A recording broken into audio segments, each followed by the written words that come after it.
नमस्कार दोस्तों, मेरा नाम है विजय कुमार। आप देख रहे हैं कॉमिक्स पिटारा चैनल को। तो चलिए दोस्तों, तुलसी कॉमिक्स की शानदार स्टोरी को शुरू करते हैं, जिसका नाम है काल अजगर। तो आप देख सकते हैं इसका कवर पृष्ठ जो कि कुछ इस तरह का है। तो चलिए इसकी शानदार स्टोरी को शुरू करते हैं। चंद्रनगर नाम का एक बहुत ही समृद्धशाली राज्य था। चंद्रनगर का राजा चंद्रसेन बहुत ही न्यायप्रिय तथा प्रजा को प्यार करने वाला था। इस वर्ष बरसात न होने की वजह से लगान माफ किया जाता है। महाराज चंद्रसेन जिंदाबाद। लेकिन चंद्रनगर का महामंत्री खजान सिंह बेहद बदमाश और गद्दार था। बेवकूफ राजा खजाने को भरने के बजाय जनता पर लुटा रहा है। अब इसका कोई बंदोबस्त करना ही पड़ेगा। चंद्रनगर की राजकुमारी महाराज चंद्रसेन की पुत्री दीपा बहुत ही प्यार करते थे महाराज राजकुमारी से। आओ राजकुमारी दीपा, पिताश्री, मैं शिकार पर जा रही हूँ।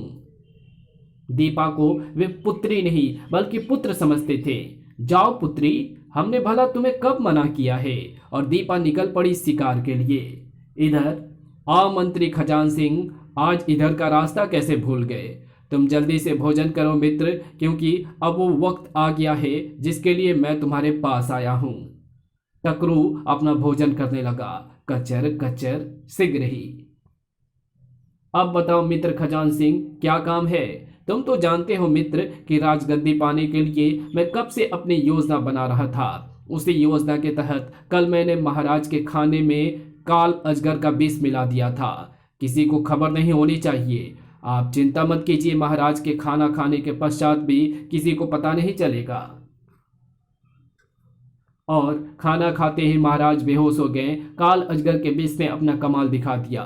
योजना अनुसार आप सभी यही समझेंगे कि महाराज को काल अजगर ने डस लिया है।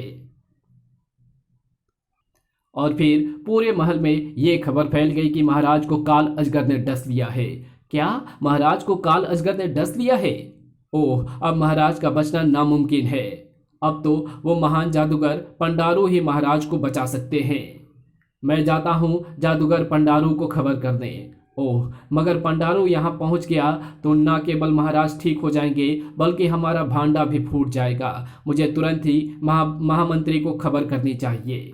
क्या कहा? और ये खबर तुम मुझे अब पहुंचा रहे हो? आप महाराज के बिस्तर के पास अन्य मंत्रियों के साथ खड़े थे। ऐसे में मैं आपसे कैसे कह सकता था? पंडारू के पास तो अब तक सैनिक पहुंच चुका होगा। टकरू, तुम्हें पंडारू को महल में पहुंचने से रोकना है। बस इतनी सी बात है। पंडारू महल में नहीं पहुंच पाएगा। मैं भी उधर ही जा रहा हूं पंडारू को रोकने। तुम भी वक्त पर पहुंच जाना। मैं पहुंच जाऊंगा मित्र। महाराज चंद्रसेन का मित्र और शुभचिंतक जादूगर पंडारू। तभी पंडारू ने आंखें खोली। पुत्रों, जादू की कला अपरंपार है, इसलिए इसे सीखने के लिए कई कठिन दौरे से गुजरना पड़ता है। लेकिन छोटे पुत्र कमल का ध्यान हमेशा शैतानी करने में ही रहता था। पंडारू को क्रोध तो बहुत आया, लेकिन पुत्र कमल, अब तो शैतानियां छोड़ो, अब तुम जवान हो गए हो। पिताजी, कल से मैं जरूर पढ़ूंगा, अभी तो मैं खेलने जा रहा हूं। तभी सैनिक ने वहां प्रवेश किया। महाराज को काल अजगर ने काट लिया है। आपके अलावा अब उन्हें कोई भी ठीक नहीं कर सकता। तुरंत ही पंडारू उठ खड़ा हुआ। काल अजगर का विष बहुत ही खतरनाक होता है। इसमें इंसान 1 महीना तक तो बेहोशी की हालत में रहता है, फिर उसका शरीर गलना शुरू हो जाता है। और काल अजगर का विष उतारने का मंत्र सिर्फ मुझे ही आता है। ज्यादा दूर नहीं जा पाए थे कि तभी कर। इससे पहले कि पंडारू संभल पाता, इसको खत्म करना आवश्यक है, क्योंकि चंद्रनगर का सबसे शक्तिशाली व्यक्ति यही है। और वे दोनों उस पर घातक प्रहार करने लगे। तुम तो कहते थे कि वो बहुत शक्तिशाली है, लेकिन वो तो फुस निकला। नहीं मित्र टकरू, अगर इसे अपने ऊपर हमले का पता होता तो हम दोनों को आराम से समाप्त कर सकता था। जब तक पंडारू इस अभिमंत्रित बक्से में कैद रहेगा, यह हमारा कुछ नहीं बिगाड़ पाएगा। तब उस ताबूत को उन्होंने जमीन में गाड़ दिया। अब मैं राजमहल जा रहा हूं, कहीं किसी को मुझ पर शक ना हो जाए। और तुम भी अपने अगले अभियान पर जाओ। तुम भी अपना वादा नहीं भूलना। राजकुमारी दीपा को मुझे सौंपना होगा। हाँ, मुझे अपना वादा याद है। मेरे राजा बनते ही राजकुमारी दीपा तुम्हारे पास पहुंच जाएगी। कुछ देर बाद ही टकरू पहुंच गया पंडारू की कुटिया पर। बहता हुआ खून देखकर टकरू को बहुत ही आनंद मिलता है। ओह, ये राक्षस कहां से आ टपका। कांप उठा कमल वहां का दृश्य देखकर। टकरू के हाथों से बचकर भागना नामुमकिन है। आ हाय हाय। दोनों भाइयों को खत्म करके वापस चल पड़ा टकरू। बस खत्म हुआ मेरा काम। अब इंतजार करूं दीपा के अपने पास पहुंचने का। अपने ही खून को धरती पर बहा देख चीख उठा कमल, भैया। लेकिन जाने वाले भी कभी लौटते हैं क्या। और फिर नहीं, मैं अकेला जी कर क्या करूंगा। मैं भी तुम्हारे पास आ रहा हूं भाइयों। कूद पड़ा वो सरोवर में। इस पानी में डूबकर मैं अपनी जान दे दूंगा। लेकिन होनी को अभी उसकी मौत मंजूर नहीं थी।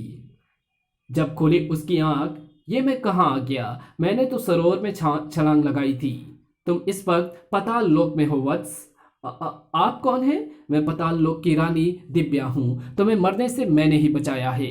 तुमने आत्महत्या की कोशिश क्यों की। मैंने अपनी शक्ति से जान लिया है आत्महत्या तो कायरों की निशानी है। तुम्हें न केवल अपने भाइयों की मौत का बदला लेना है बल्कि अपने पिता को भी आजाद करवाना है। ये आप क्या कह रही हैं। मेरे पिता उसकी कैद में है। पाताल रानी दिव्या ने कमल को अपनी सारी शक्ति द्वारा ज्ञात की गई सारी बात बता दी। ओह, मगर मैं उनका मुकाबला कैसे करूंगा। मैं सिखाऊंगी तुम्हें जादू। तुम अपने पिता से भी महान जादूगर बनोगे। बोलो, सीखोगे। हाँ हाँ, मैं सीखूंगा जादू। मैं बदला लूंगा उस दुष्ट से। खत्म कर दूंगा उन दुष्टों को। और फिर कमल पूरी लगन से जादू सीखने लगा। अपने आप को पूरी तरह एकाग्रचित करो वत्स। पूरी एकाग्रता से जादू सीख रहा था कमल। सुन, इधर चंद्रनगर में, हे भगवान, पिताजी को ठीक कर दो। आप तो सब कुछ कर सकते हैं, फिर मेरे पिताश्री को ठीक क्यों नहीं कर रहे हैं। चंद्रनगर की प्रजा भी महाराज चंद्रसेन की जिंदगी के लिए प्रार्थना कर रही थी। इधर अपने कक्ष में अट्ठास लगा रहा था खजान सिंह। बस 2 दिन और रह गए हैं, फिर चंद्रनगर का राजा मैं बन जाऊंगा। इस प्रकार 2 दिन भी बीत गए। नहीं पिताश्री, आप नहीं मर सकते। आपको कुछ नहीं होगा। अब कुछ नहीं हो सकता। उसके साथ ही महाराज चंद्रसेन का शरीर भी गलने लगा। बस राजकुमारी दीपा, अब महाराज का अंतिम संस्कार जल्द से जल्द कर देना चाहिए, वरना काल अजगर पूरे महल में फैल जाएगा। और उसी दिन ही महाराज चंद्रसेन का अंतिम संस्कार कर दिया गया। हर किसी की आंखों से आंसू बह रहे थे। अगले दिन खजान सिंह ने स्वयं को राजा घोषित कर दिया। चूंकि राजकुमारी दीपा को अभी राज करने का कोई तजुर्बा नहीं है, इसलिए जब तक राजकुमारी पूरी तरह से परिपक्व नहीं हो जाती तब तक चंद्रनगर की बागडोर हम ही संभालेंगे। किसी ने भी खजान सिंह का विरोध नहीं किया। खजान सिंह राजा बन गया। ओम भूर्भुवः। चंद्रनगर का राजा बनने के अगले दिन ही, राजकुमारी दीपा, हमने तुम्हारा राजनैतिक शिक्षा का प्रबंध कर दिया है। तुम्हें कल ही रवाना कर देंगे हम। बहुत अच्छा। और अगले दिन ही खजान सिंह ने राजकुमारी दीपा को भेज दिया टकरू के पास। अब तो कभी चंद्रनगर नहीं लौट सकेगी, क्योंकि टकरू के शिकंजे से निकलना नामुमकिन है। उधर पाताल लोक में, बस आज तुम्हारी शिक्षा पूरी हुई। तुम अपने पिता से भी महान जादूगर बन गए हो। अब जाओ और जाकर अपने पिता को आजाद कराओ। तभी दिव्या ने ताली बजाई। कमल को पाताल लोक की सीमा तक छोड़ाओ। जो आज्ञा रानी जी। पाताल लोक की सैनिक कमल को पाताल लोक की सीमा पर ले आई। हे पृथ्वीवासी, यहाँ से तुम सीधा उसी सरोवर में निकलोगे जिससे तुम कूदे थे। धन्यवाद। और कमल लौट पड़ा पृथ्वी की ओर। जादू के जोर से मैं पानी में आसानी से सांस ले रहा हूँ। इधर चंद्रनगर में खजान सिंह का कहर प्रजा पर टूट रहा था। लगान नहीं दोगे तो चमड़ी खींच कर रख दूंगा। सड़ाक सड़ाक, हाय हाय। लेकिन स्वर्गीय महाराज ने तो हमें लगान माफ कर दिया था और वर्तमान राजा ने लगान लेने के लिए हुक्म सुनाया है। बहसी बन गए थे सैनिक। नहीं, हमें छोड़ दो। हाय। तभी हुआ एक चमत्कार और काट डाला उसने रस्सियों को। चौंक उठे सैनिक। अरे ये क्या, रस्सियां कैसे कट गईं? इधर किसान भी हैरान थे। ये चमत्कार कैसे हो गया? किसने छोड़ा ये चक्र? सैनिक किसानों को बांधने के लिए पुनः वापस मुड़े। लेकिन बस दोस्तों, चंद्रनगर की निरीह जनता पर अब और जुल्म नहीं ढा सकोगे तुम। कौन हो तुम? महान जादूगर पंडारू का छोटा पुत्र कमल। जाकर कह दो खजान सिंह से कि अब उसकी मौत ने चंद्रनगर में कदम रख दिया है।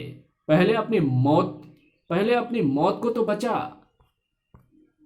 तभी चला कमल का सम्मोहन जादू। सांप!